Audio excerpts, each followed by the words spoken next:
So there's a whole bunch of questions. I'm not guaranteeing that I'll get through all of them, but I'll do my best. And,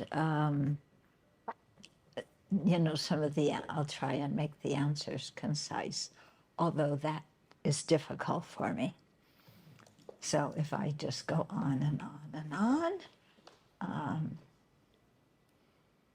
you can file a complaint at the complaint department.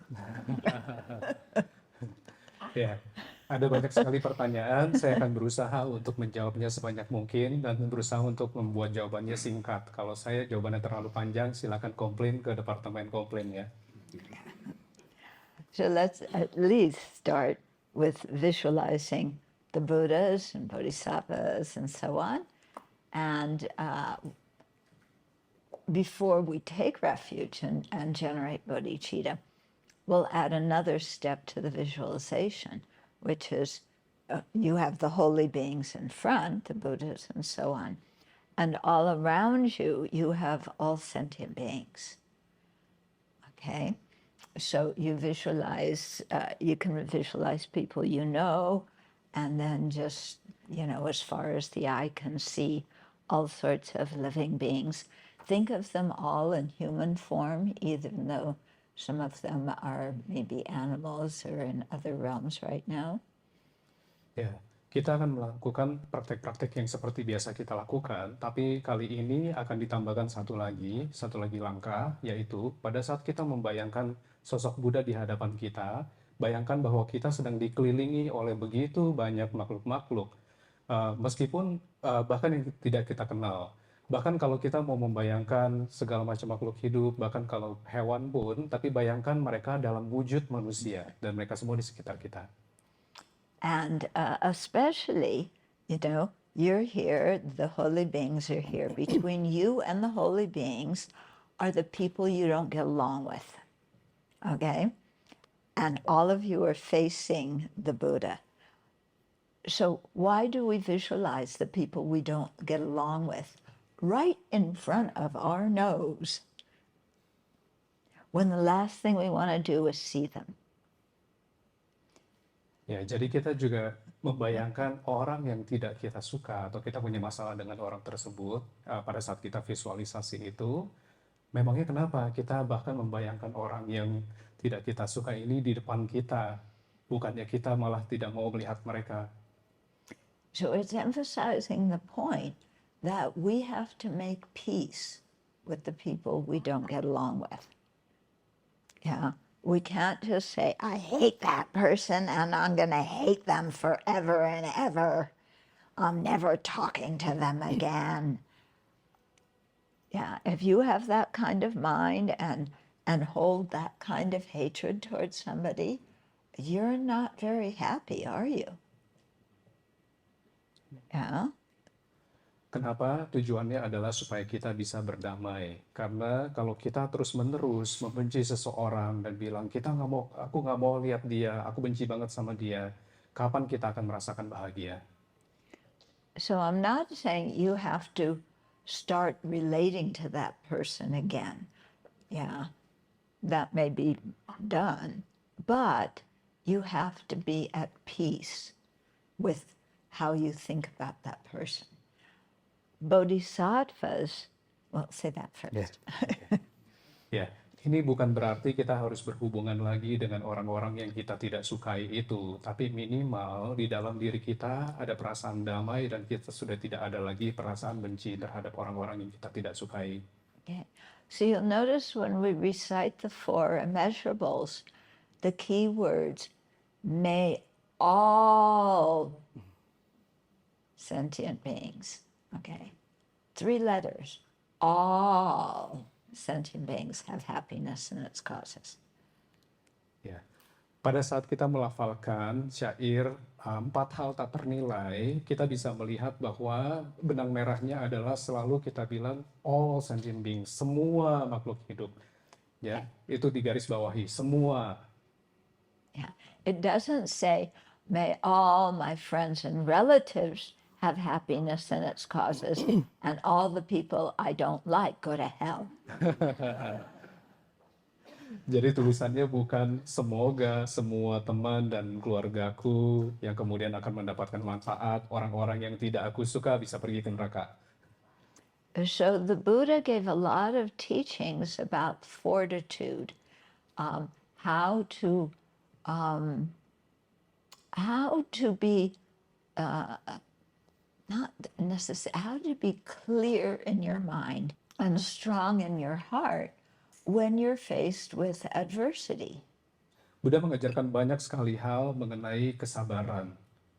Bagaimana kita bisa punya pikiran yang jernih dan hati yang kuat pada saat kita menghadapi banyak masalah.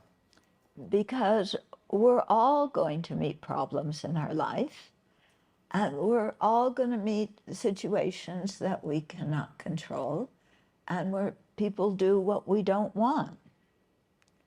Karena kita setiap hari akan selalu menemukan masalah dan selalu saja ada orang yang melakukan hal sesuatu yang tidak kita sukai. And if every time people do what we don't want or say what we don't want, we get upset and angry, then we're going to be upset and angry most of our lives. Karena kalau kita marah setiap kali orang melakukan atau mengucapkan sesuatu yang kita tidak sukai atau kita tidak setujui, bisa-bisa seumur hidup kita jadi merasakan kemarahan.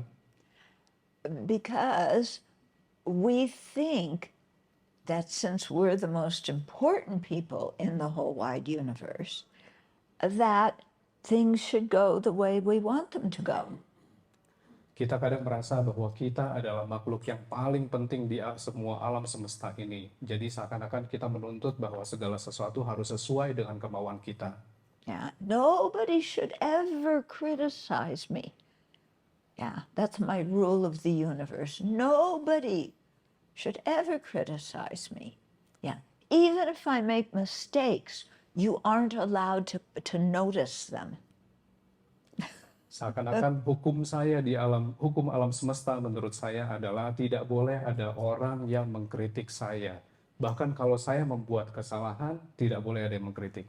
And if I do harmful things, you are not allowed to call me on it and say, hey, this is inappropriate. Bahkan kalau saya melakukan tindakan jahat, bahkan tidak ada orang lain yang boleh kasih tahu saya bahwa meralat atau mengkritik saya atas perbuatan saya itu. Yeah, my rule of the universe is that everybody should see how wonderful I am and praise me and love me, and the universe should just be overjoyed to have me in it. Hukum saya di alam semesta ini adalah seluruh makhluk harus memuji saya, mencintai saya, dan saya yang paling istimewa di alam semesta ini. Yeah, do you have those kind of expectations too? Apakah kita memiliki ekspektasi seperti ini? Everybody should follow my advice, because my advice is always the right advice, always the good advice. And the world would be so much better if everybody just did what I told them to. Semua orang harus mengikuti nasihat saya karena nasihat saya adalah yang terbaik. Kalau semua orang di dunia ini mendengarkan petunjuk saya, pasti dunia akan menjadi lebih baik. So these kind of preconceptions are there in our minds. And when the world doesn't cooperate with what I think it should be doing, okay, then I get angry. You know? And when I get angry, it's never my fault. It's somebody else's fault. Pandangan seperti ini terbentuk di pikiran kita. Maka dari itu, pada saat ada orang lain yang melakukan hal yang tidak sesuai dengan keinginan kita kemudian menjadi marah. Dan pada saat kita marah, kita menganggap yang salah orang lain, bukan kita yang salah. Mereka yang bikin kita marah. When negative things happen to us, we always go, why me? I don't mean harm to anybody. Why me do I have these unpleasant experiences? Pada saat sesuatu yang buruk terjadi pada kita, kita selalu bertanya, kenapa? Kenapa saya? Padahal saya nggak melakukan sesuatu yang buruk. But when good things happen to me, I never say, why me? I say, I want more. Ya, kebalikannya, kalau sesuatu yang baik terjadi kepada kita, kita tidak pernah bertanya kenapa saya. Malah kita bilang, saya mau lebih lagi dari ini. Yeah. And like I said, when I get angry, it's because someone made me angry. Yeah. I don't have anger inside of me. I'm like almost a Buddha, you know? I don't have any anger. But these stupid sentient beings, they make me angry. Dan pada saat saya marah, itu bukan karena saya, sebenarnya karena orang-orang lain yang bikin saya marah. Saya ini nggak punya kemarahan, saya ini udah seperti Buddha, makhluk-makhluk hidup lain ini yang membuat saya marah. And if I don't get along with somebody, it's their fault. Kalau saya tidak cocok dengan seseorang, itu pasti salah dia. Yeah, because they're just so stupid and uncooperative. Karena mereka itu bodoh dan tidak bisa bekerja sama. Right? Betul nggak kayak gitu? We're with friends. We can acknowledge that we have these thoughts. Ya, kita semua di sini sudah seperti teman, kita boleh dengan jujur mengakui semua pikiran-pikiran ini. Because even if we don't acknowledge it, everybody else knows it. Bahkan kalau kita tidak mau jujur mengakuinya, semua orang bisa melihatnya. And what's really interesting about, when we put somebody in the enemy category and, we say, I'm never going to speak to that person again. So we're taking like a vow, So we never break that. But marriage vows, you can, do something what you want. The 5 precepts you take before the Buddha, those you can negotiate. But when you hold a grudge, and I am never talking to them again as long as I live, you never break that. Ya, kadang kita saking bencinya sama seseorang, kadang-kadang kita membuat sumpah. Saya bersumpah nggak akan pernah ngomong lagi sama orang itu. Sumpah-sumpah seperti ini kita berpegang teguh. Tapi kenyataannya kalau sumpah yang lain seperti misalnya sumpah pernikahan kita ingkari, atau mungkin sumpah terhadap Pancasila kita juga ya kadang-kadang sesekali bolos bolehlah gitu. Sedangkan kalau sumpah untuk tidak ngomong sama orang yang kita benci, kita pegang 100%. So a couple of people in the questions said, well, you talked about, kind of making friends again with the person, restoring the relationship. But I don't want to. Ya. Jadi dari sekian banyak pertanyaan itu, salah satunya menanyakan tentang 4 tindakan yang dijelaskan, salah satunya adalah memperbaiki hubungan. Lalu orang yang bertanya ini bilang, tapi kalau nggak mau memperbaiki hubungan gimana? Okay.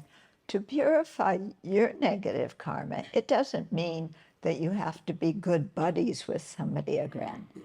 But if you're continuing to hold in your heart this feeling of antagonism or hatred or grudge holding, who suffers from that? The person that you don't like or yourself? Ya. Sebenarnya pada saat kita bertujuan untuk mensucikan tindakan yang salah itu, sebenarnya bukan berarti kita harus berteman dengan semua orang. Tapi kenyataannya adalah pada saat kita menyimpan kemarahan terhadap orang lain dan kita terus berpegang pada kemarahan itu, pada akhirnya sebenarnya siapa yang rugi? Orang itu atau kita sendiri yang rugi? It's we who suffer, isn't it? The other person's just living their life. But we're sitting there going, they did this to me, then they did that to me, then this other thing happened, then they said this, and I had trust in them, and then they did this, and we're repeating. You know what it's like? it's like we have a court in our mind. Yeah. Ya, ya. Pada saat kita melakukan ini, sebenarnya orang yang lain itu malah hidup seperti biasa sehari-hari gitu ya, nggak peduli dengan kita, tapi kenyataannya kita sendiri yang terjebak di dalam dengan semua pemikiran ini. Kita ulang-ulang lagi di pikiran kita, oh dia ngomong begini, dia perlakukan aku seperti ini. Ini seakan-akan kita ada pengadilan, ruang pengadilan di dalam diri kita sendiri. So first, that person commits a crime. The crime is they make me mad. Seakan-akan This is not a legal crime that there's. That's just in my rule book. If somebody makes me mad and does something I don't like, that's their crime. So I'm going to arrest them. Seakan-akan yang terjadi adalah orang ini telah melakukan kejahatan, bukan berarti kejahatan secara hukum ya, tapi kejahatan di mata kita, di buku kita gitu. Jadi karena orang itu telah melakukan kejahatan, saya harus menangkap orang itu. Okay, so mentally I arrest somebody. You broke my law. Jadi secara mental kita seakan-akan menangkap orang itu dan bilang kamu telah merusak hukum saya, melanggar hukum saya. Okay, so then you organize a trial, yeah? And your self-centeredness is the judge and the jury and the prosecutor, and there is no defense lawyer. Jadi di dalam ruang pengadilan, di dalam diri kita atau pikiran kita itu, pada akhirnya keegoisan kita yang menjadi hakimnya, menjadi jurinya, menjadi penuntutnya, tapi yang terhukum ini tidak punya pengacara atau pembelanya. Yeah, and your self-centered thought is also the bailiff who reads out the charges. You did this and you did that. And you criticized me and you talked behind my back and you lied to me and you made me mad over something I didn't even do, and then you accused me of something I didn't do, and then you ruined my life, and then you did this and that and this, and you have more charges, against you than Donald Trump. Ya. Jadi bayangkan seakan-akan si penuntut itu membacakan semua tuntutannya dan tuntutannya panjang banget gitu ya. Kamu telah melanggar hukum yang ini, kamu telah membohongi saya gitu, nggak ngomong sama saya. Bayangkan banyak sekali gitu ya tuntutannya. Bahkan tuntutannya ini bahkan lebih banyak daripada tuntutan kepada Donald Trump. Okay. And you repeat the charges not once, but again and again as you ruminate in your mind. They did this, they did that, and they said this, and they did that. And then you go over it every single day of your life, all these terrible things that somebody did, like they didn't invite you to their birthday party when they were 7 years old. Oh. Ya, jadi pada akhirnya kita terperangkap sendiri karena semua persepsi negatif itu terus ada di pikiran kita dan terus mengendap. Jadi tidak pernah pergi, selalu ada di sana dan kita ulang-ulang terus. Bahkan misalnya apakah kita marah sama seseorang karena nggak ngundang kita ke pesta ulang tahunnya pada saat dia 7 tahun gitu. And then you have the trial and the jury doesn't need any evidence. They just say that other person's guilty for harming me, Ya. Di pengadilan versi kita itu seakan-akan jurinya tidak butuh bukti lagi. Jadi sudah sepihak langsung memutuskan bahwa orang itu pasti bersalah. And your self-centeredness is also the judge. So your self-centeredness says, I am sending you to the prison of all the people I will never speak to again and don't like for as long as you live. Lalu keegoisan kita juga berperan sebagai hakim, dan kemudian hakim itu memutuskan, kamu saya kirim ke dalam penjara bersama dengan orang-orang lain yang saya nggak akan pernah ngomong lagi seumur hidup. And then you say, okay, that's done, now I'll be happy. but you aren't. Setelah kita melakukan itu, kita berpikir, oke, udah selesai persidangannya, sekarang saya akan merasa bahagia. Tapi kenyataannya tidak. Because you're still holding on to some resentment and some anger. Karena kita masih terus berpegang kepada kemarahan ini. Yeah. Is anybody happy when they're holding on to anger and resentment? Apakah ada orang yang bisa merasa bahagia saat mereka berpegang terus pada kemarahan? Yeah. You wake up in the morning and say, it's such a beautiful day. I'm so glad I'm angry. Apakah ada orang yang bangun pagi hari dan bilang, oh hari ini indah sekali, saya happy banget karena hari ini indah sekali karena saya sedang marah. Okay. So holding on to grudges like that, you know, we put ourselves in prison, not the other person. We put ourselves In the prison in the prison, okay. of, Yeah. you know, holding on to grudges and Right, anger. Ya, pada saat kita melakukan hal-hal seperti itu, pada akhirnya kita sendiri yang dipenjara, bukan orang lain. Okay. So forgiving somebody, yeah, simply means I am putting my anger down. I am tired of being miserable by holding on to my anger. I'm putting the anger down. Jadi pada saat kita memaafkan seseorang, sebenarnya kita lakukan adalah kita meletakkan kemarahan itu. Karena kita telah lelah berpegang terus pada kemarahannya, jadi kita letakkan. It doesn't mean that you love that person again. It doesn't mean that what they did was right. It may have been very wrong. It simply means that you're tired of putting yourself in the prison of your own hatred. Jadi sebenarnya proses memaafkan itu bukan berarti kita harus dalam hubungan baik lagi dengan orang tersebut, atau juga bukan berarti orang itu benar. Bisa jadi dia salah, tapi pada akhirnya memaafkan itu adalah proses di mana kita merasa lelah berpegang terus kepada kemarahan. Jadi kita melepaskan kemarahan itu. Yeah. So when we're taking refuge in generating bodhicitta, we visualize the people we don't like or get along with in front of us. They're facing the Buddha too. And we think that we're leading everybody to take refuge in the Buddha, Dharma, and Sangha. So everybody benefits from the Buddha's teachings. Ya, jadi pada saat kita melafalkan perlindungan, yang kita bayangkan adalah Buddha di hadapan kita, lalu ada orang yang tidak kita sukai itu ada di hadapan kita, dan kita seakan-akan sedang memimpin semua orang yang ada di sekitar kita untuk bersama-sama mengambil jalan Dharma agar dapat terbebaskan.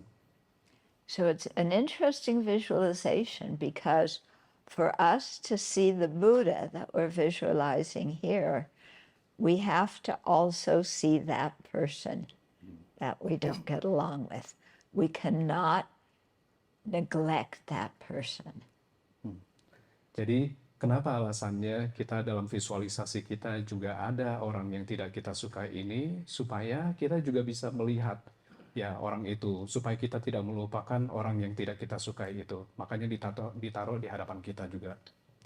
So sometimes it takes a lot of internal work, a lot of very deep meditation to just release your anger.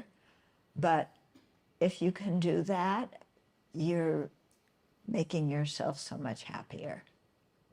Memang melepaskan kemarahan tidak mudah, kadang-kadang perlu meditasi yang secara bertahap atau mungkin perlu upaya yang sangat keras. Tapi pada saat kita bisa melepaskan kemarahan, kita akan merasa sangat bahagia. Yeah.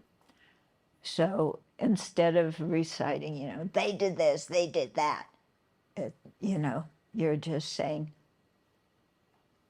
okay, I'm a sentient being with ignorance, anger, and attachment. And even though I want happiness, sometimes I do things that upset other people and that bring unhappiness to them and unhappiness to me.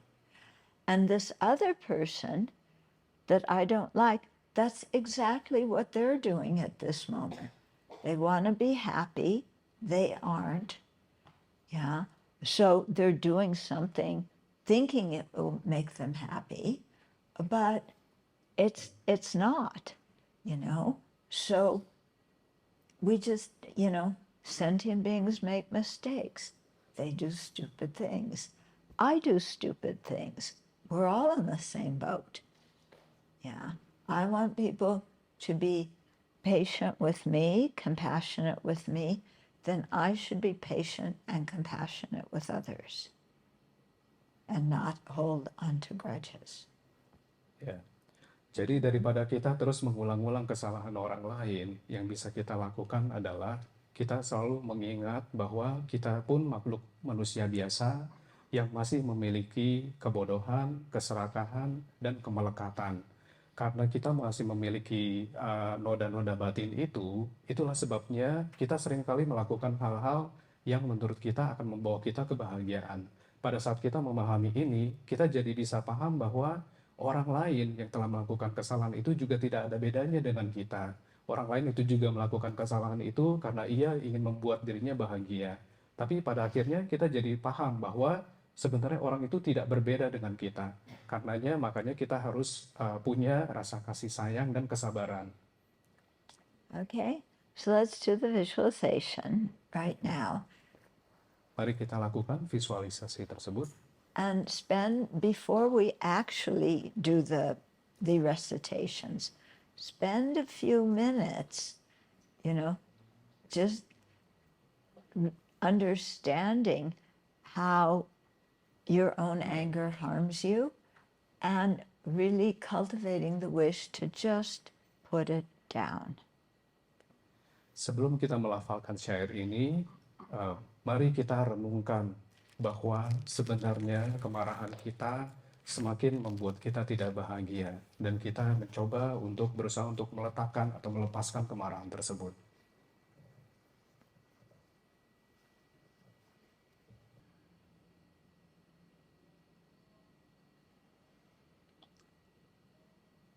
And now when we do the recitations, really think that you're leading all the other sentient beings, especially the people you don't get along with, to taking refuge in the Buddha, Dharma, and Sangha.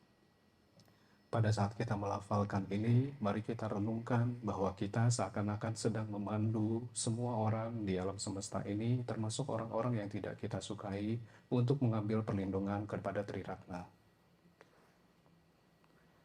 Aku berlindung sampai aku tercerahkan kepada Buddha, Dharma, dan Sangha. Melalui kebajikan yang aku ciptakan dengan mendengarkan Dharma, semoga aku mencapai kebudaan demi memberikan manfaat bagi semua makhluk hidup. Aku berlindung sampai aku tercerahkan kepada Buddha, Dharma, dan Sangha.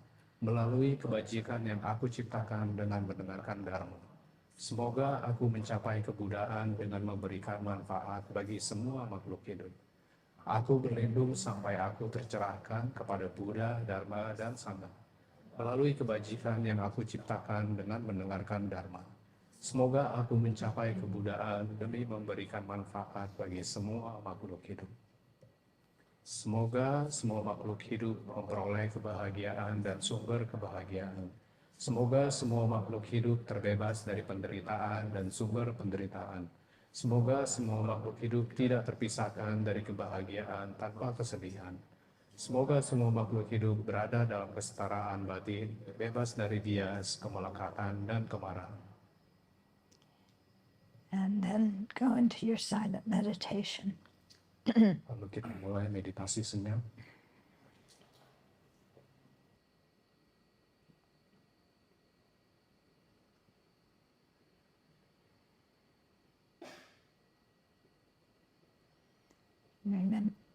Remember your bodhicitta motivation to attain full awakening for the benefit of all beings. Mari kita renungkan motivasi bodhicitta kita agar dapat mencapai kebudaan untuk dapat memberikan manfaat bagi semua makhluk hidup.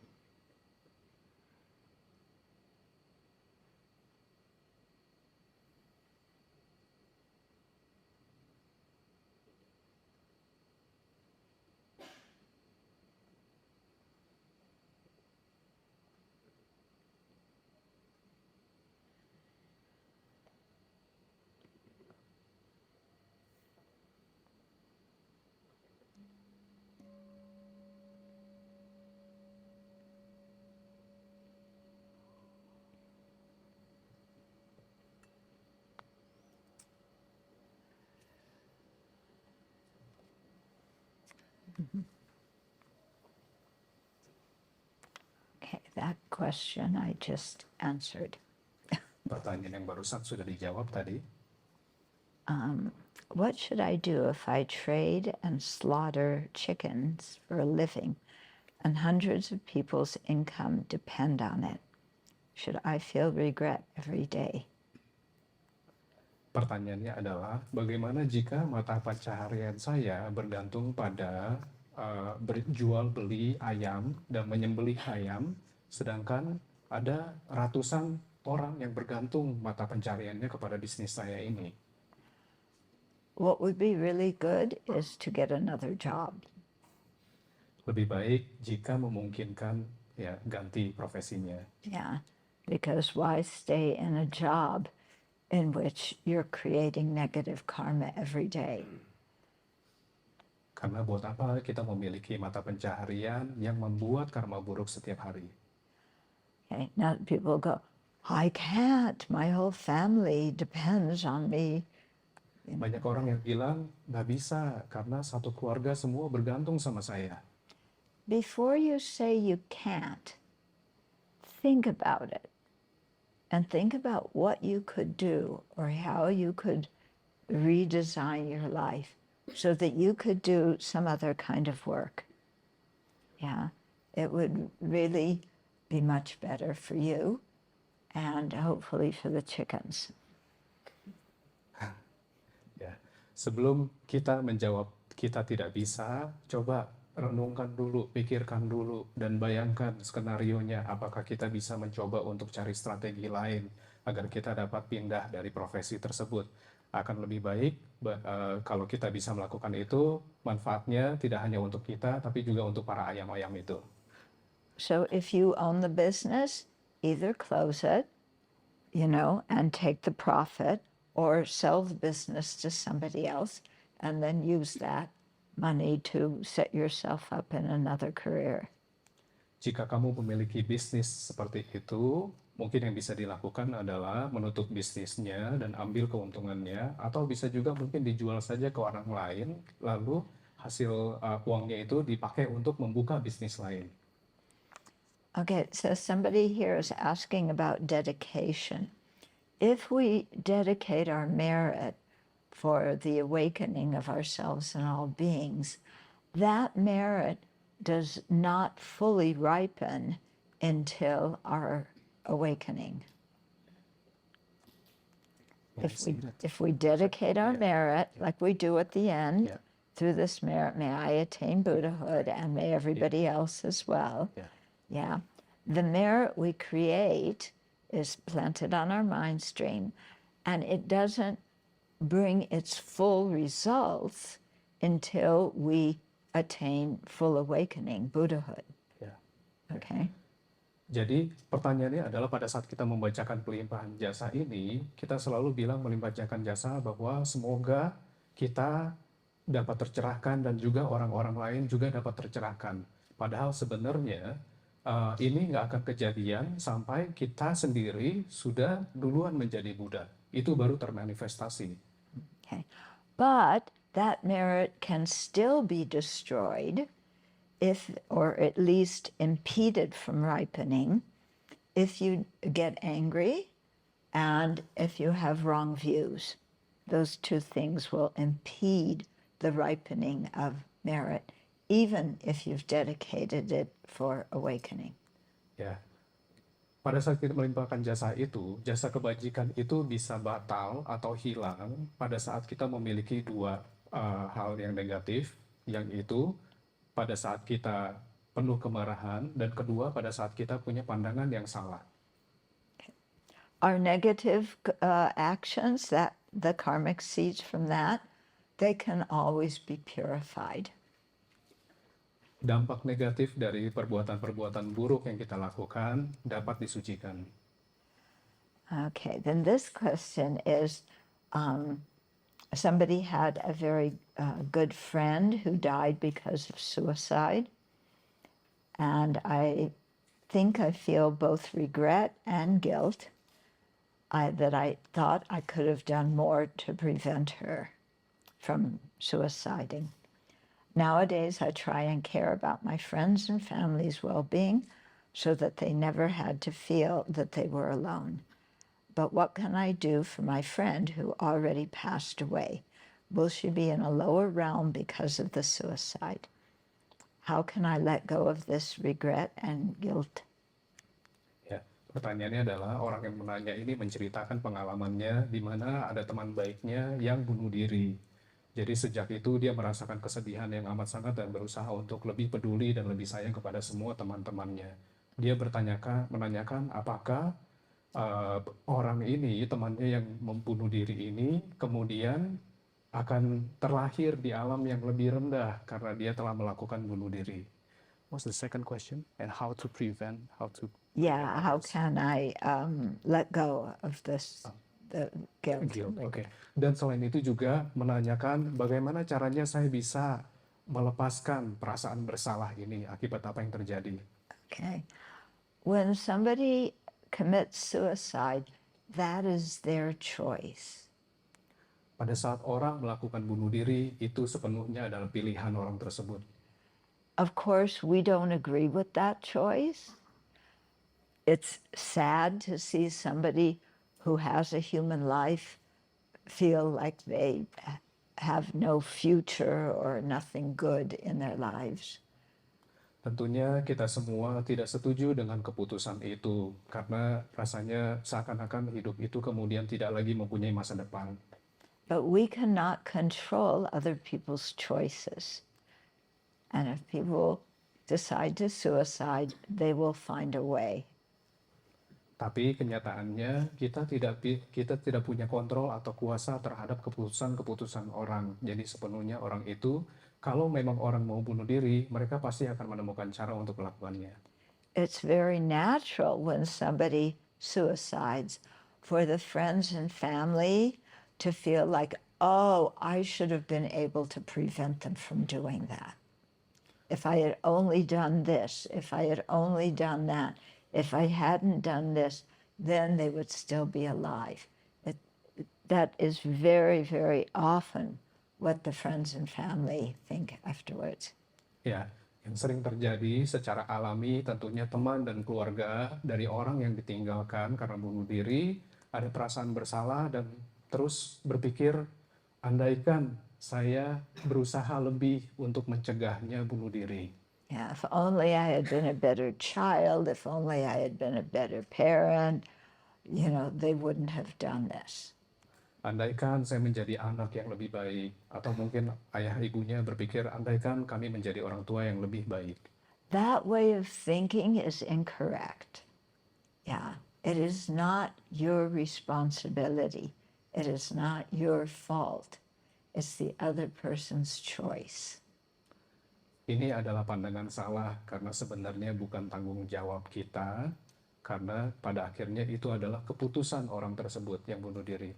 So instead of, again, going round and around in circles of, oh, I should have done this, I should have done that, how come I didn't do it, oh, I was such a bad friend. Instead of wasting your time doing that, yeah,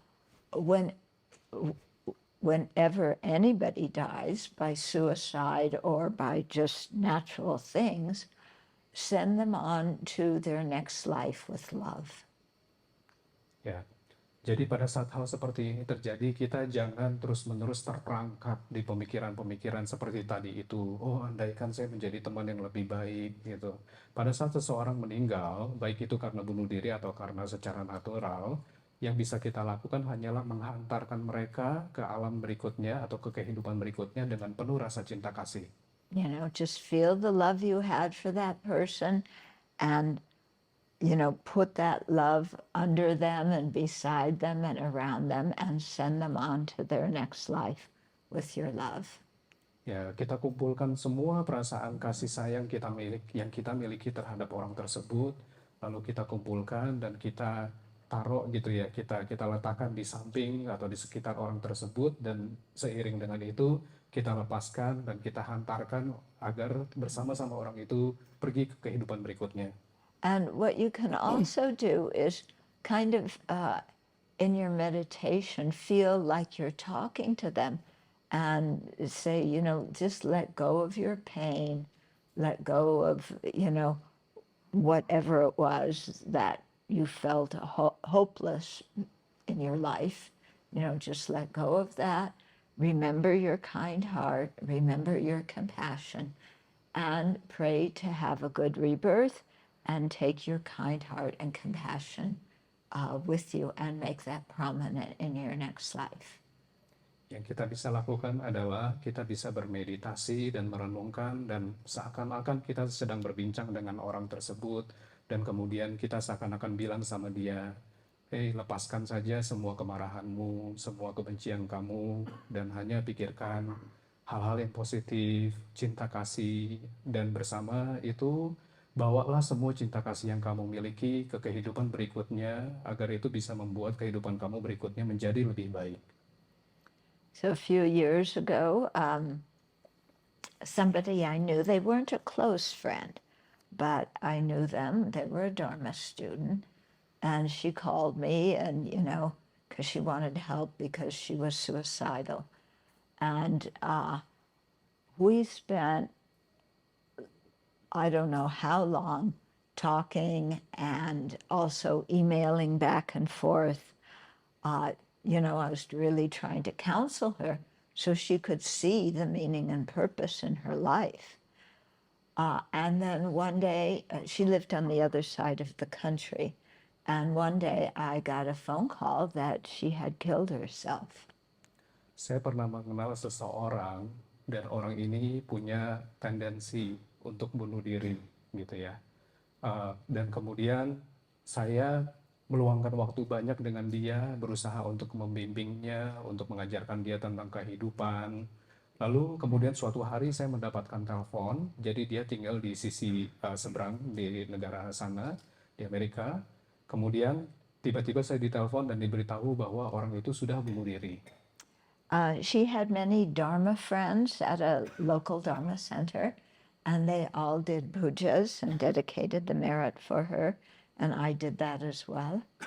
Jadi orang ini juga rupanya adalah pelajar Dharma dan dia juga pergi ke Dharma Center yang di daerahnya itu memiliki banyak teman-teman Dharma dan mereka semua melakukan puja dan saya juga ikut melakukan itu. And I really rejoiced that she had some connection with some good teachers and that she read some Dharma books and so on. But there was, what could I do to prevent her from killing herself? We talked and talked, but it was her choice. Ya, saya turut bersukacita karena tahu bahwa dia sudah terkoneksi, terhubung dengan Dharma karena telah mengenal guru Dharma dan telah belajar Dharma. Tapi pada akhirnya tidak ada yang bisa saya lakukan. Itu sepenuhnya adalah keputusan dia. Padahal saya sudah memberikan dia banyak pelajaran Dharma. Yeah. Okay. And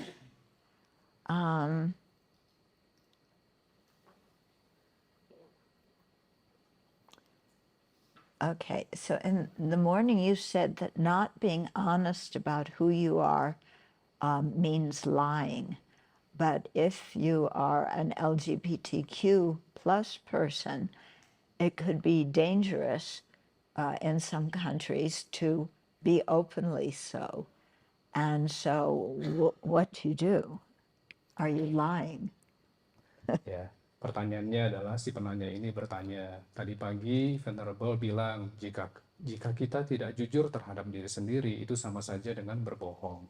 Sedangkan kenyataannya jika orang-orang dari kaum LGBT atau gay gitu ya, homoseksual gitu, pada saat mereka mengungkapkan siapa mereka sebenarnya di beberapa negara, ini bisa menjadi masalah yang besar. Jadi gimana dong? Apakah kalau saya tidak jujur siapa saya apa adanya berarti saya berbohong? Okay. So let me clarify what I said in the morning. It was that if you lie to deceive people and create this image of this wonderful person who you aren't, then you're being phony. Yeah. And that could be if you lie in order to present yourself as something you're not, that's lying. Jadi saya mau jelaskan dulu sebenarnya yang saya maksud adalah kita berbohong itu pada saat kita menciptakan sebuah persona, sebuah persepsi seakan-akan kita itu hebat banget, padahal pada kenyataannya kita itu palsu, gitu ya, personanya itu. Itu yang saya maksud dengan berbohong. Okay. But that doesn't mean that you have to go around and tell everybody every personal thing about your life. Ya, Okay. ini So keeping quiet about some things is not lying. It's just everybody's entitled to some privacy. ya. Pada saat menyangkut hal-hal yang personal, bukan berarti kita selalu harus kasih tahu semua orang. Boleh saja semua hal yang memang sifatnya personal kita simpan kepada diri sendiri, kita tidak perlu sebarkan ke orang banyak, itu bukan berbohong. So your sexuality is not something you have to advertise to the world. Most people really don't care.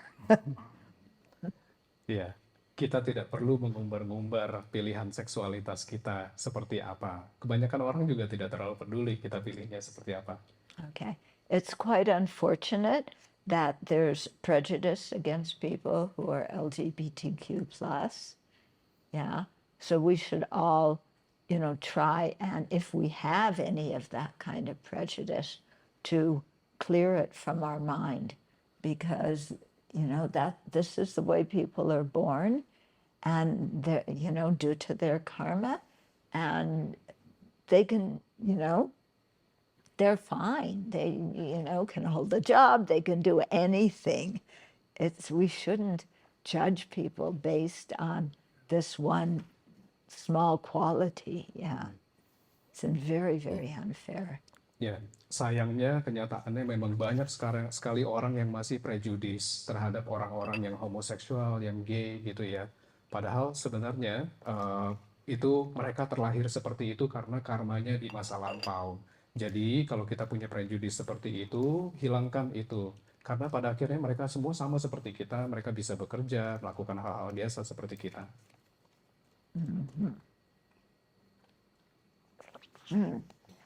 Can taking refuge in the triple gem coexist with other faiths within the same person, as long as that faith also has a similar kind of ethical conduct. Yeah. Ya, apakah seseorang bisa mengambil perlindungan kepada Triratna dan pada saat yang sama juga memiliki keyakinan yang berbeda, gitu sekaligus gitu ya, dua-duanya. Terutama sekali jika keyakinan yang berbeda itu mirip-mirip dari sisi moralitasnya, ajaran moralitasnya. Or do we take refuge in the three jewels in exclusion of other faiths? Ya, atau harus benar-benar terpisah. Kalau memang kita berlindung kepada Triratna, kita tidak boleh sama sekali memeluk keyakinan lain apapun. So in China, for existence, there is the Tri-Dharma tradition, in which a person respects the teachings of Buddhism, Taoism, and Confucianism. Ya, contohnya di China ada ajaran yang namanya Tridharma, di mana orang itu dapat memeluk tiga sekaligus, yaitu ajaran agama Buddha, ajaran Tao, dan juga Confucius atau Okay. Konghucu. So personally, I don't think of Taoism and Confucianism as religions. I think of them as philosophies and ways of life.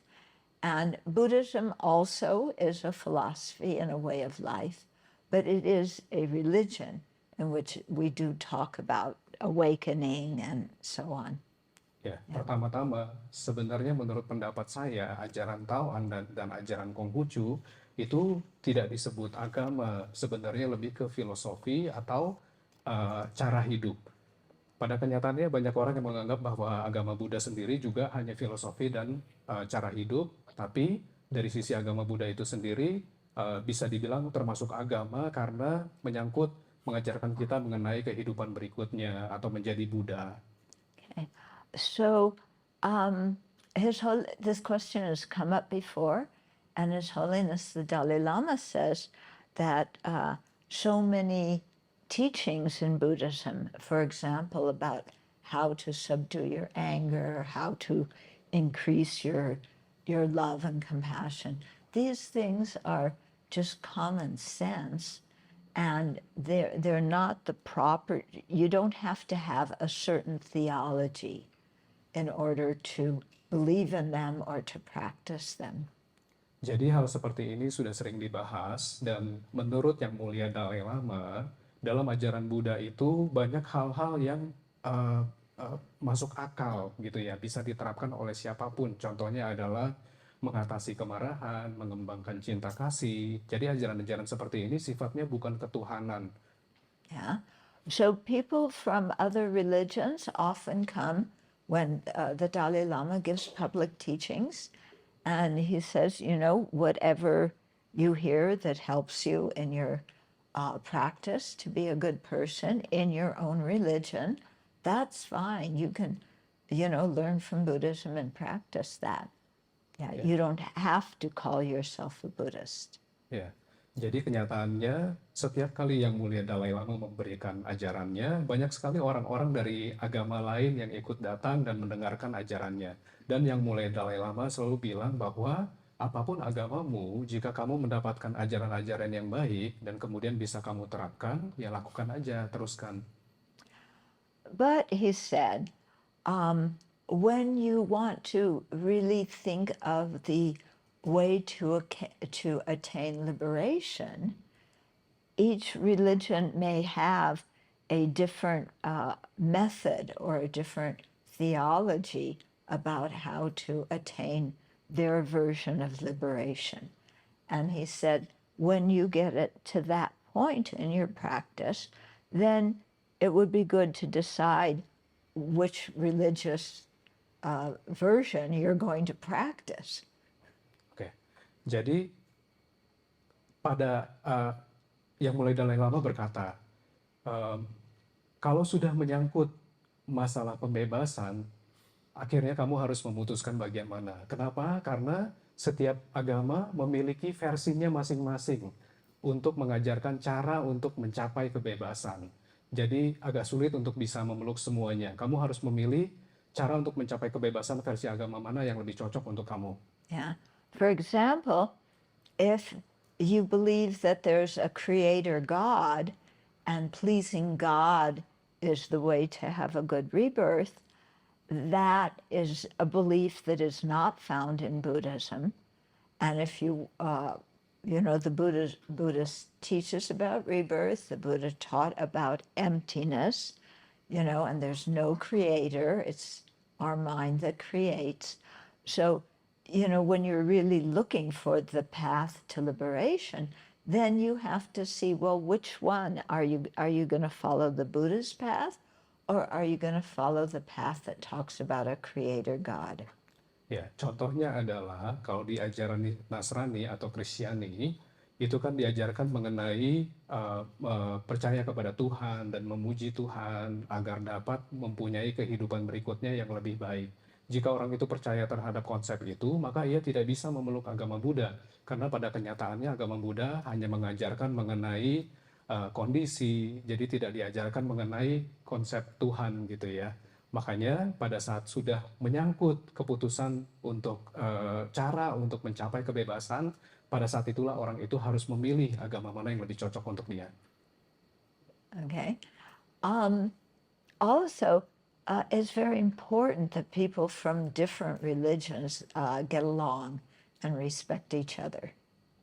Dan lebih penting lagi adalah semua umat manusia, agamanya apapun, bisa dapat saling menghormati satu sama lain. And the Dalai Lama really embodies that in how he lives. I've seen him with Hindu sadhus, you know, and they'll put the red mark here, and he's fine with that. You know, I've seen him with Muslims, and he'll put the cap on his head. I've seen him at the Wailing Wall in Jerusalem, and he's wearing a yarmulke. None of this, you know, he doesn't feel like, oh, those people have a different philosophy. I'm not going near them. Ya, Dan Dalai Lama benar-benar mempraktekkan ajarannya dia ini tentang menghormati agama-agama lain. Dan kita sering melihat dia ya pada saat dia misalnya berkunjung ke Yerusalem, kemudian dia menggunakan topi Yamaka yang dikenakan di belakang, atau dia bertemu dengan sadhu Hindu, kemudian mereka meletakkan, menggambarkan tinta merah di kepalanya, dia juga nggak ada masalah dengan itu. Atau mungkin dia bertemu dengan umat Islam dan kemudian mereka minta ia untuk menggunakan peci, dia juga nggak ada masalah. Karena dia menganggap bahwa itu semua adalah tradisi masing-masing. And at our monastery in the US, many of the people are involved in interfaith dialogues, many of our monks and nuns. Dan itu juga kita terapkan di biara kita di Amerika, di mana kita sering mengadakan dialog antar agama, antar keyakinan. Yeah, there are 2 Catholic nuns who live near us. We're very good friends with them. Ada 2 biarawati dari kepercayaan Katolik, dan mereka tinggal di dekat sama biara kita, dan mereka teman baik kita. And they told us at one point that before we moved there, they had been praying for some people with kind hearts to move into the neighborhood. And then we moved in. Jadi menurut para biarawati ini, sebelum kalian pindah ke sini, kita sebelumnya udah berdoa loh. Kita berdoa semoga dapat tetangga yang baik hati. Terus kalian benar-benar pindah ke sini, jadi tetangga kita. Yeah. And we've recently had some difficulties with something, and we received notice that a Christian, Eastern Christian, no, or East Orthodox Eastern Christian monastery, that the monks there were praying for us. It was very, very sweet. Yeah. Dan belakangan ini kita baru-baru ini mengalami masalah, dan kemudian kita surprise banget ya, sangat terkejut pada saat tiba-tiba kita mendapatkan kabar bahwa ada sebuah gereja ya, Eastern Orthodox Christian Church itu, mereka ternyata berdoa untuk kita. Jadi kita senang sekali dapat dukungan dari mereka. Yeah, and I've done many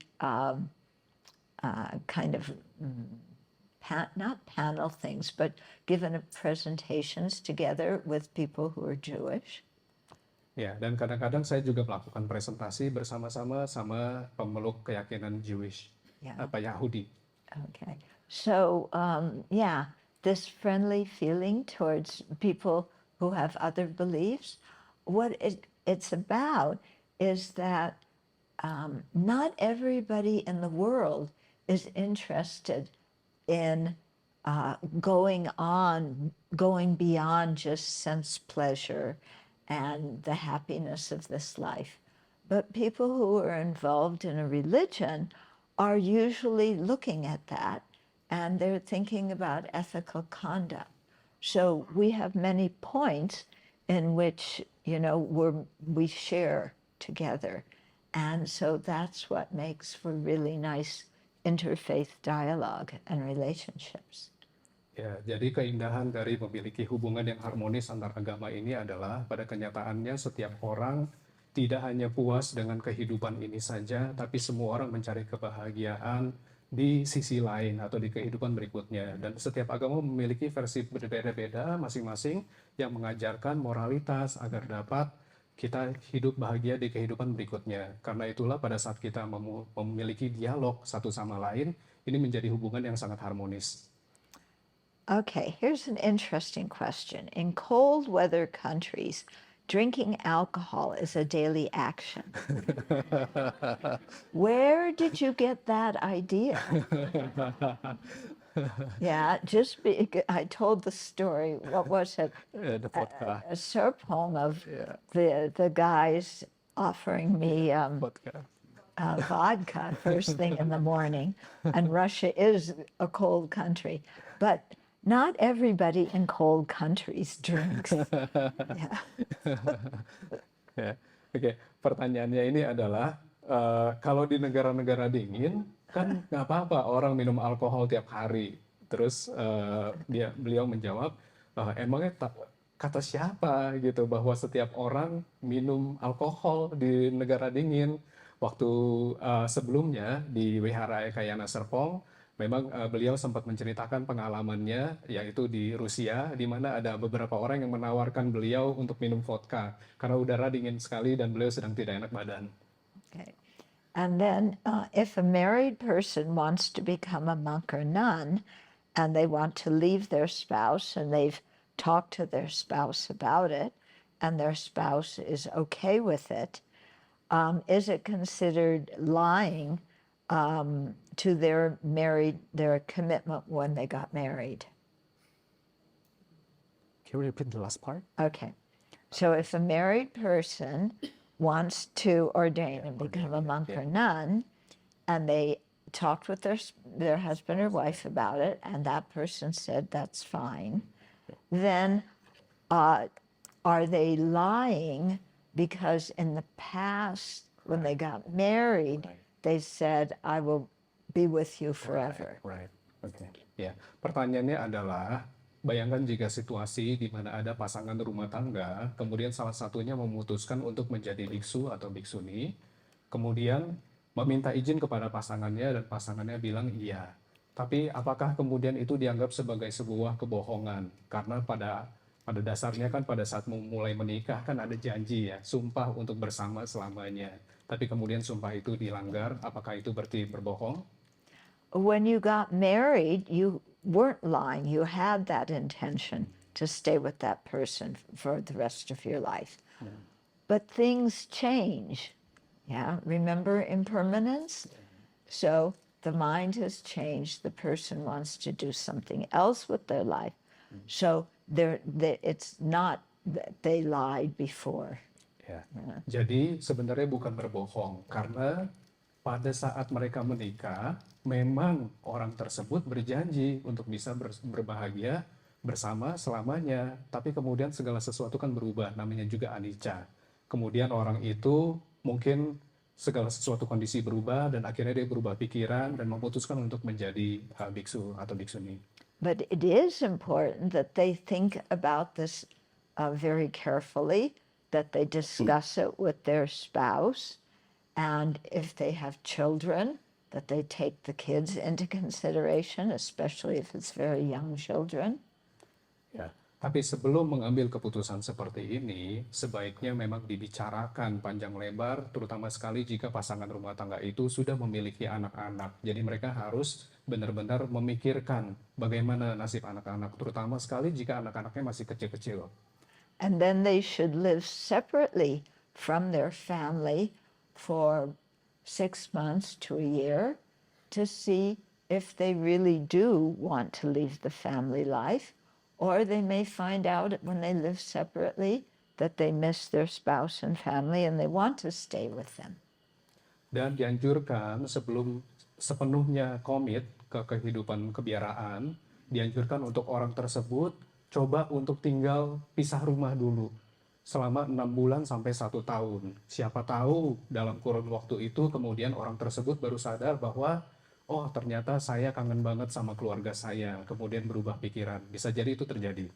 Yeah. So it's not like you have a big fight with your spouse and you say, okay, I'm going off to get ordained.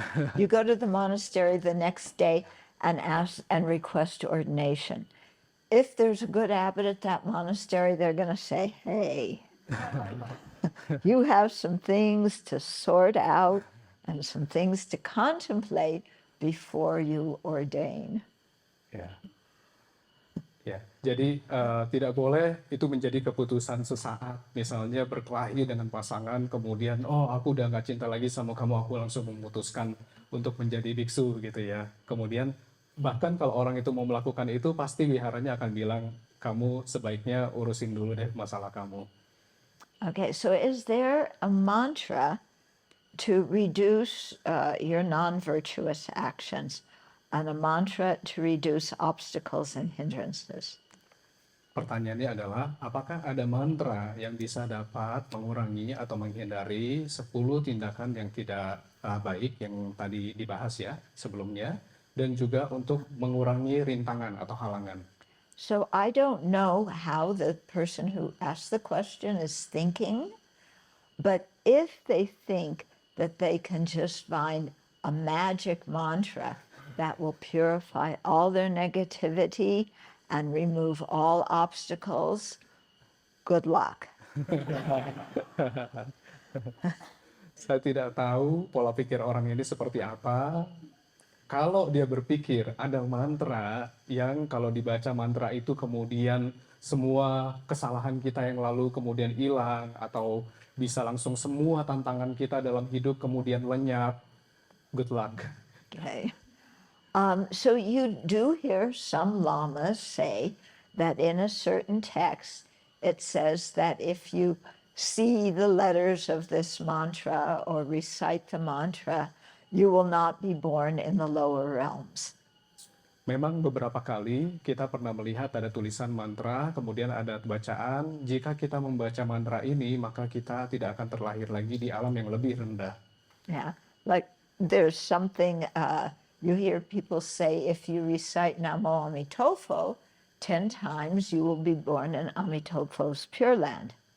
Ya, ada juga yang bilang bahwa bila kita membaca mantra Amitabha 10 kali, kemudian kita akan terlahir di surga Sukawati.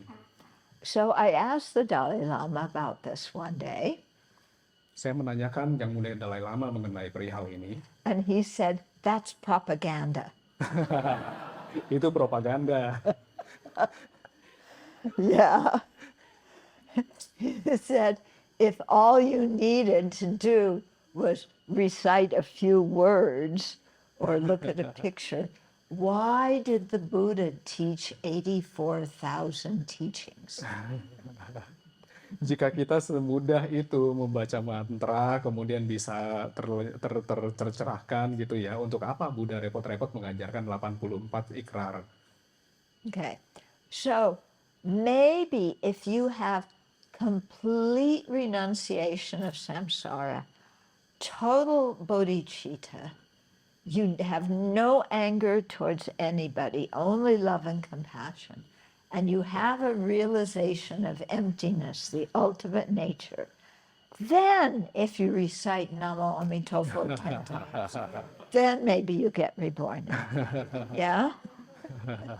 Satu-satunya kemungkinan kita bisa membaca mantra ini kemudian otomatis langsung terlahir di surga Amitabha Sukawati adalah pada saat kita sudah benar-benar terbebas, sudah tidak merasakan lagi semua ada noda batin. Cuma itu satu-satunya kemungkinan. And I heard one Lama say that, because you have like amulets and protection cords, things you wear around your neck that are supposed to protect you from harm. But you have to protect the cord and the amulet, otherwise the cord's going to break and the amulet's going to fall off. So who's protecting who? Ada seorang lama yang bercerita gitu ya, kalau misalnya kita punya jimat yang kita gantungkan di leher kita untuk melindungi kita, tapi pada akhirnya kita sendiri harus melindungi jimat ini supaya nggak jatuh, supaya nggak putus ininya. Jadi siapa yang melindungi siapa? So if those physical things help you remember your refuge in the Buddha Dharma Sangha, if they help you remember to have a kind heart and forgive others, if they help you to remember dependent arising, then they're useful. But if you think something, physical thing in and of itself has some inherent power. Ya. Jadi pandangan yang salah jika kita menganggap bahwa materi-materi seperti ini memiliki kekuatan gitu ya. Satu-satunya alasan kenapa kita boleh mengenakan jimat benda-benda seperti ini adalah jika memang benda-benda ini mengingatkan kita kembali akan Triratna atau mengingatkan kita untuk menjadi orang baik dan melepaskan kemarahan kita. So I've seen occasions where maybe they're giving out long life pills or they're giving out protection cords or amulets, and people are fighting each other to get to them. Ada saatnya kadang-kadang saya melihat orang-orang berebutan sampai berantem untuk mendapatkan jimat-jimat seperti ini yang katanya bisa membuat kita jadi umur panjang. Yeah, so I don't know what's going on in their mind. It seems like they're thinking, okay, I can create negative karma by pushing everybody out of the way so that I can get this one piece of string and that will purify all my negative karma. Huh? Mungkin orang-orang ini berpikir nggak apa-apa saya dorong-dorong semua orang dan bikin karma buruk ya, karma berantem ini untuk memperebutkan jimat ini, karena toh pada saat saya mendapatkan jimatnya semua karma buruk saya terlepas, terbebas. Okay. Ini nggak masuk akal. And the next question is, what do you think of forgive but don't forget? Apa pendapat Venerable mengenai memaafkan tapi tidak melupakan? I think that's good. Menurut Okay. saya itu bagus. Because forgiving means you're stopping being angry, but not forgetting means that you learn from the experience. Ya, ini bagus karena sebenarnya memaafkan itu adalah proses untuk melepaskan kemarahan, tapi kemudian pada saat kita tidak melupakan itu, kita jadi ingat untuk tidak melakukannya lagi. And learning from past experiences, even if they've been painful, is very good. We come out better from doing that. Belajar dari pengalaman-pengalaman lampau kita, meskipun kadang-kadang menyakitkan, tapi sungguh sangat bermanfaat untuk kita semua. Karena kita menjadi orang yang lebih baik setelah pengalaman-pengalaman itu. Okay. So not forgetting doesn't mean you keep reminding the person who harmed you of what they did. It doesn't mean that. It means that you have learned from watching this situation and come to a conclusion about what you will not do because you've seen the detrimental effects of acting in a certain way. Ya, jadi tidak melupakan bukan berarti kemudian kita terus-terusan mengingatkan orang lain atas kesalahan-kesalahannya. Tapi tidak melupakan itu artinya itu menjadi catatan untuk kita agar jadi menjadi pembelajaran supaya kita ingat-ingat lagi hal-hal apa aja yang harus kita hindari agar tidak melakukan kesalahan yang sama lagi. Okay. So that's all for these questions. If you have any others, we can take a couple from the floor. Semua pertanyaan yang di kertas sudah terjawab. Mungkin ada yang mau menanyakan langsung? Good evening, Venerable. May I ask about merit for after someone's death? Like in the Buddhist tradition, is there a period? Because you said they already passed on afterwards. But because I heard different version of merits. Because, for example, in China, we have the ghost month where we dedicate to our ancestors. But some lamas also told me that that's actually quite useless because they already passed on. So, so I'm not sure which version to follow. Okay. Thank you. Boleh langsung pertanyaan bahasa Indonesianya aja ya, supaya yang lain bisa. Jadi tradisi mana yang pelimpahan jasa itu tradisi mana yang perlu diikuti? Soalnya kalau di Buddha Dhamma kan dibilangnya reinkarnasi kelahiran tumimba lahir. Jadi biasanya yang sudah meninggal itu sudah lahir di kehidupan lainnya. Tapi di tradisi seperti di China kan juga ada bulan Chautu ya, yang kita dedikasi pada leluhur. Itu kan dilakukan terus-menerus. Jadi tapi ada lama juga pada kasih tahu saya sebetulnya tuh nggak ada gunanya juga, soalnya mereka udah lahir di kehidupan yang lain. Jadi kamu malah sebetulnya mengikat mereka.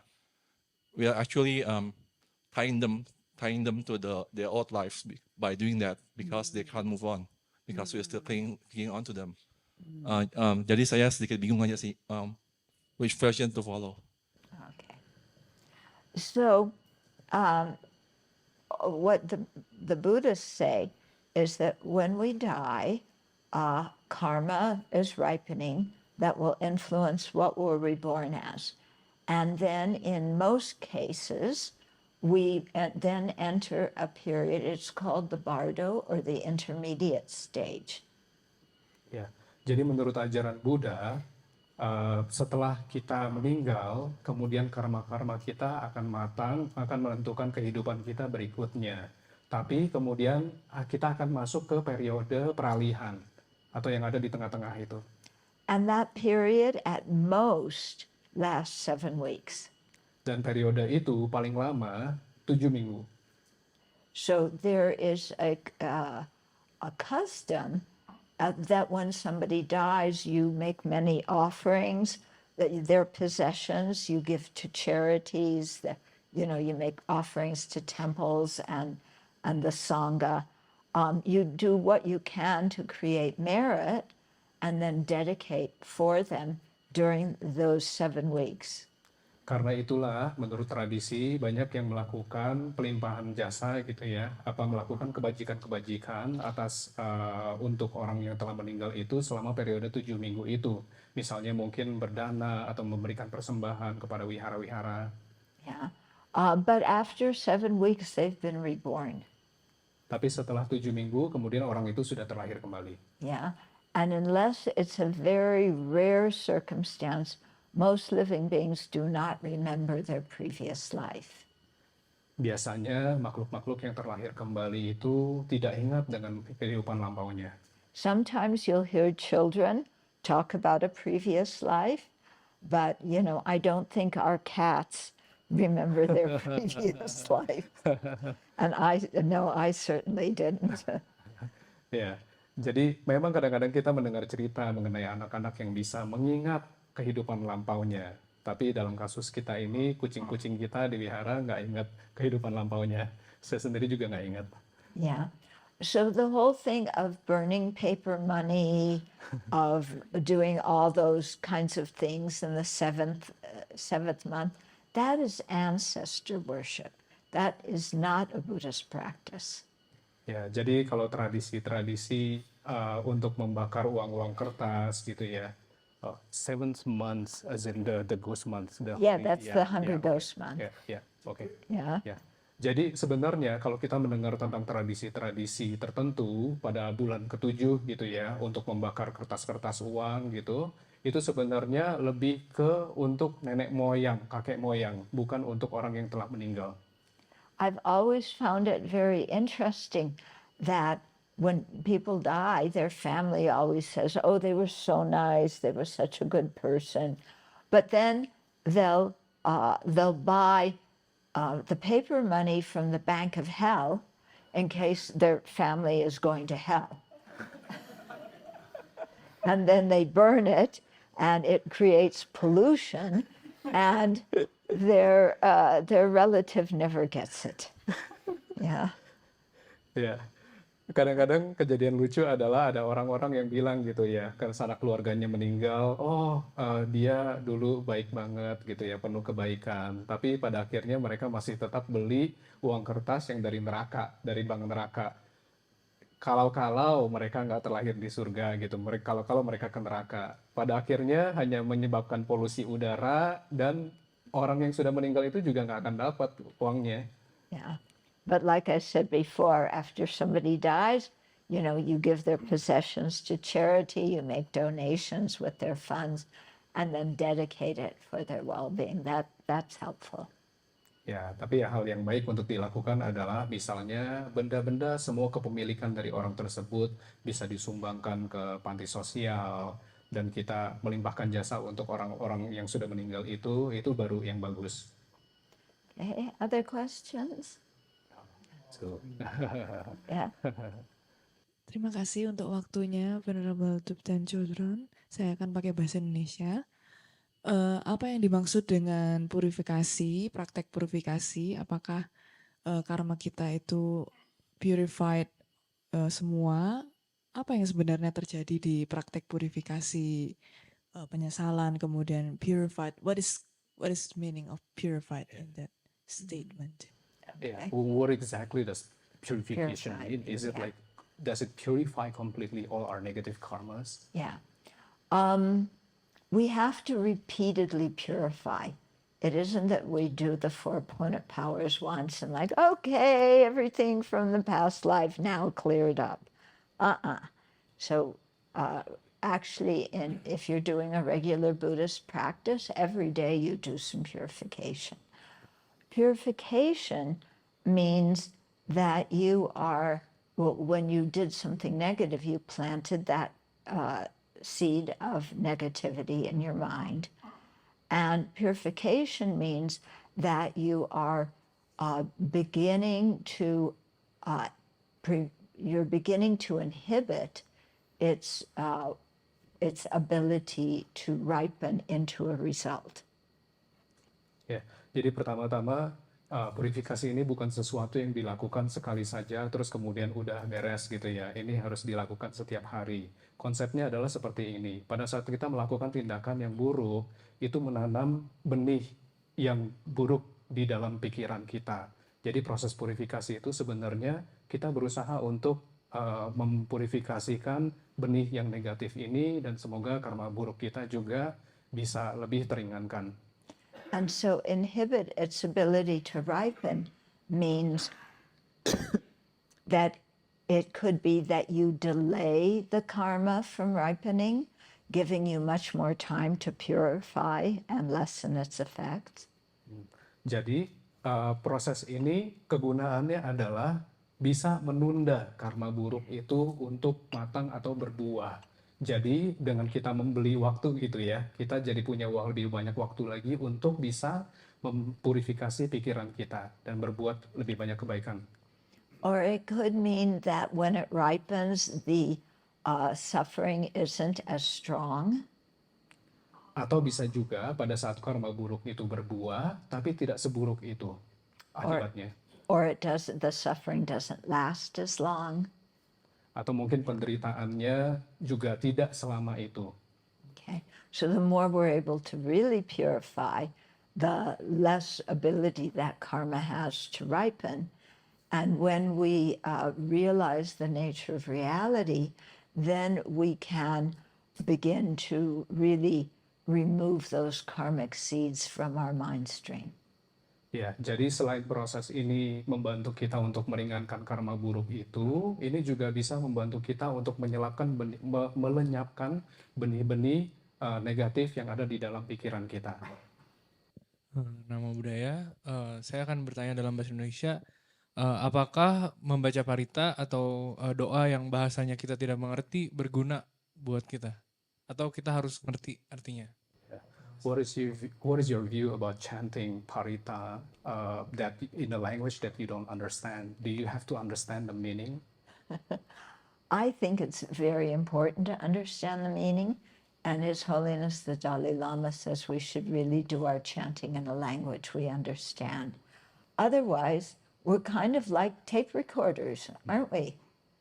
Ya, penting sekali untuk kita memahami maknanya. Bahkan Yang Mulia Dalai Lama pernah menganjurkan bahwa pada saat kita melafalkan parita-parita itu sebaiknya dilafalkan dalam bahasa kita sendiri aja. Karena pada akhirnya kita seakan-akan jadi kayak kaset, pemutar kaset yang hanya memutarkan lagu saja tanpa mengetahui maknanya. In the case of mantras, those we keep in the Sanskrit or Pali because, well, especially speaking from the Sanskrit viewpoint, those were when a Buddha was in very deep meditative equipoise, the mantra is how they express their realization. So then when we recite it, we're trying to go into their realization. So it's kept in the language that it was spoken in. But for the other texts and the sutras and various prayers and things, it has a much stronger effect on our mind if we understand what we're saying. Ya.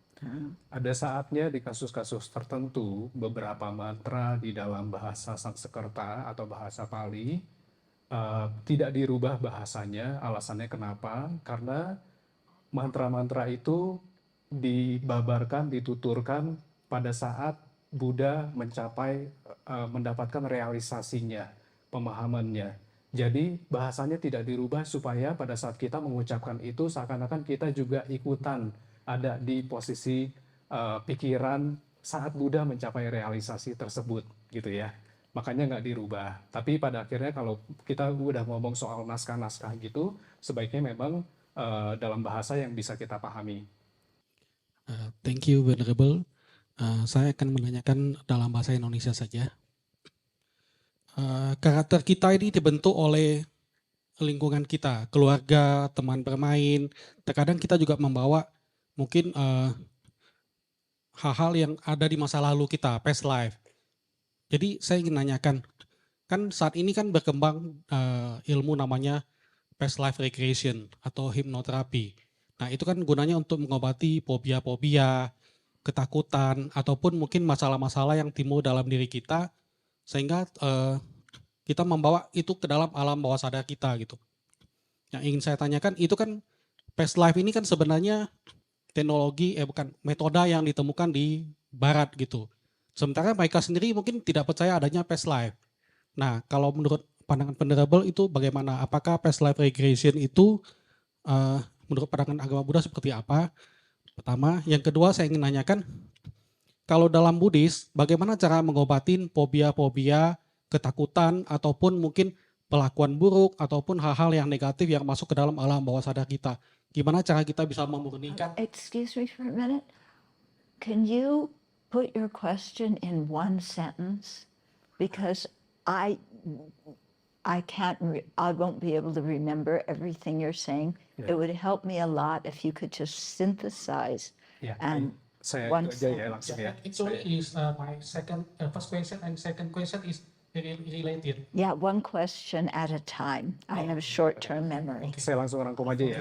Yeah. Thank you, So Venerable. the question is, what is the Buddhism point of view about past life recreation? Because recently there's been like this method that's been going around where someone can be taken back to their past life to discover the phobia and to cure that phobia. What is the Buddhism point of view on this? I don't think there's a specifically Buddhist opinion on that. I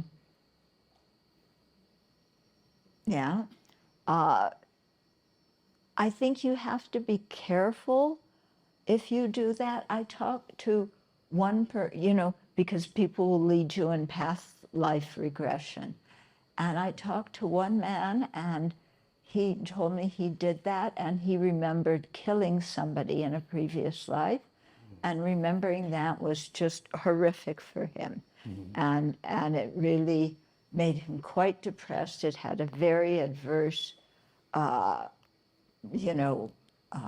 effect on him. And so I said, you have to be careful because first of all, you don't know if that's actually true, if he actually did that. Yeah. So, but it really threw him off and made him very distressed. Ya. Pertama-tama sebenarnya tidak ada catatan atau pandangan agama Buddha mengenai ini. Tapi menurut beliau kita harus berhati-hati dengan hal-hal seperti ini. Kenapa? Karena ada kejadian di mana seseorang dibawa mundur dan mengingat masa lalunya, kemudian dikasih tahu bahwa dia pernah membunuh seseorang di masa lampaunya. Dan kemudian orangnya itu ujung-ujungnya jadi stres karena dia tahu bahwa dia sebenarnya pembunuh di masa lampaunya. Jadi harus berhati-hati. But I do know in some cases, like if a child, one story I'll tell you, one little boy was, he really liked airplanes, he liked to play with airplanes, but he started having dreams of airplanes crashing. And his parents they didn't believe in previous lives, but they started investigating this. And as it turned out, he had been a pilot for the Americans in World War II, and he was fighting in the Pacific, and his plane did crash. And for that child, once that the family recognized that and they were affirmed that, his memory was true, they did a little ceremony. They went out to the place in the ocean where the plane crashed. They did a little ceremony and offered flowers there. And after that, the little boy, healed from it. So this was a quite dramatic case because the child himself was saying things. Yeah. Ya. Oke, jadi ada satu kejadian di Amerika di mana ada seorang anak kecil yang dia suka sekali dengan pesawat dan kemudian dia punya mimpi buruk tiap malam gitu ya. Dia mimpi pesawatnya jatuh gitu. Lalu kemudian mereka berusaha untuk mencari tahu dan ternyata masa lampaunya anak ini dulu adalah seorang pilot penerbang pesawat tempur di Perang Dunia Kedua. Setelah mereka tahu soal hal ini, akhirnya yang mereka lakukan adalah mereka pergi ke lautan di mana pesawat itu dulu kandas, terus mereka melakukan persembahan bunga, dan setelah mereka melakukan itu, kemudian si anak ini sudah tidak memiliki trauma itu lagi, udah nggak mimpi lagi tentang pesawatnya jatuh kandas. Yeah.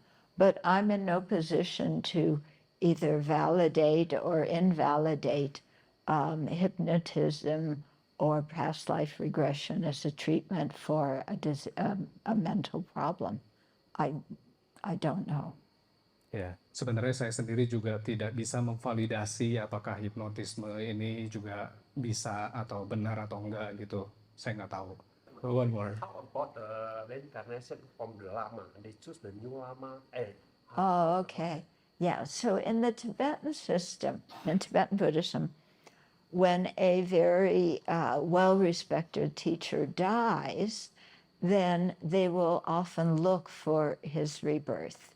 Yeah, the idea being that if this is somebody who has realizations, then if you I can identify them when they're young and give them a very good Dharma education, then they can really become a very good teacher in the future. Jadi, menurut tradisi Buddhisme Tibet, pada saat seorang guru yang sudah punya pencapaian yang tinggi, pada saat ia meninggal, yang dilakukan adalah mereka berusaha untuk mencari kelahiran berikutnya beliau. Jadi mereka berusaha untuk mencari anak kecil yang memang dipercaya sebagai titisan kelahiran dari guru tersebut, dengan harapan bahwa karena ia telah mencapai kondisi mental pencapaian yang begitu tinggi, diharapkan anak ini juga masih memiliki pencapaian itu dan mereka bisa berusaha untuk mengajarkannya Dharma dari umur yang sangat muda supaya bisa kembali mengajar lagi. But that does not mean that everybody who has the title Tulku or Rinpoche is a highly realized being, and that's why they got the title, because they were recognized. It doesn't mean that. Ya, bukan berarti bahwa semua yang punya gelar Tulku atau Rinpoche memiliki pencapaian yang tinggi ya. Yeah, and selecting teachers, it's very important that you check out somebody's qualities, not the number of titles they have.